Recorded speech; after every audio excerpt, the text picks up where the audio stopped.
Hi guys, welcome to my channel Lush Gardener. I hope you guys are fine and are safe. So guys, today we'll be talking about yet another beautiful succulent called as Sedeveria Blue Elf. Now please don't go according to the succulents that you're seeing on the table. These are not stressed right now because when Sedeveria Blue Elf tends to stress, they look exceptionally stunning. Right now they are not at all stressed because as I said, we are in the monsoon season. There is not much sunlight. Here I have placed them in indirect bright light which is not very bright, hence all the colors have faded off. But as and when I'm going to expose them to morning direct sunlight, because very soon we will be getting our winters, so during the winters I can expose them for a longer period of sunlight. So that is the time when they will get that beautiful red bluish color. I will put the images on the screen. You will be able to see how they tend to look when they are stressed, and trust me, they look absolutely beautiful.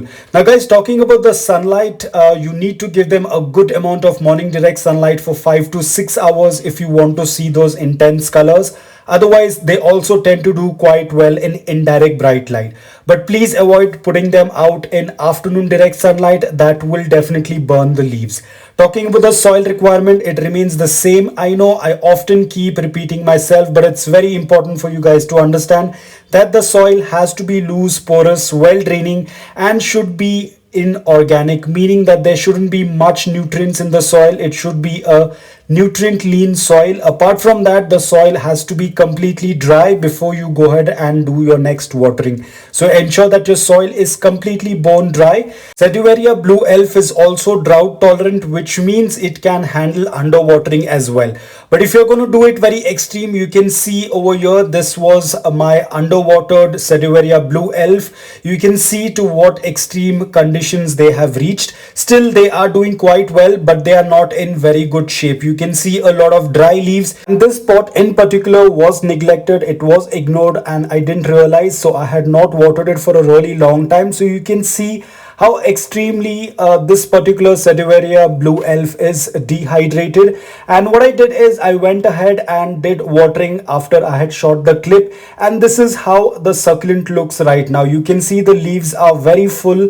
The wrinkles have disappeared. You can see I've cleaned out all the dry leaves, and now you can see the succulent is looking very healthy. It has absorbed enough amount of water and the leaves are looking plump and fleshy. Sedeveria Blue Elf tends to go dormant during the summers, and winter is their growing period. So very soon we will be experiencing winters, which is going to be their active growing period. So if you are a person who uses fertilizers, you can use fertilizers, but ensure that you dilute it in water and only fertilize your succulents probably once a month or once in 2 months. Please do not over fertilize your succulents. Talking about pest issues, the succulent does get affected with mealybugs, and if they have blooms, they tend to get affected with aphids, so you will have to be extremely careful. If the blooms are of no use to you, it's always a good practice to cut them off. That not only stops pest attack but also tends to help the mother plant conserve the energy. So the next what I'm going to do is I'm going to put up some of the images of my Sedeveria Blue Elf which were in the summer period, which was the dormant period. You will be able to get an idea how they tend to look like when they are extremely stressed.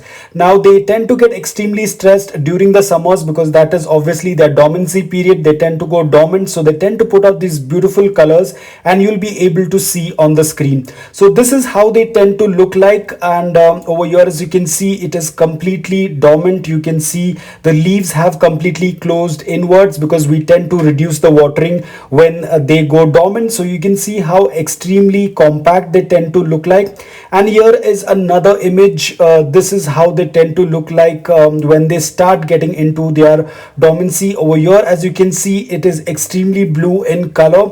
So gradually the amount of sunlight that you tend to give them, it's always better to give them morning direct sunlight for 5 to 6 hours to get this intense light.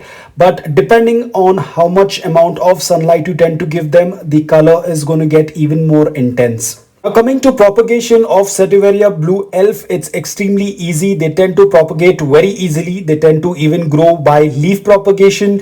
You can do a stem cutting, a beheading, or you can separate the offsets.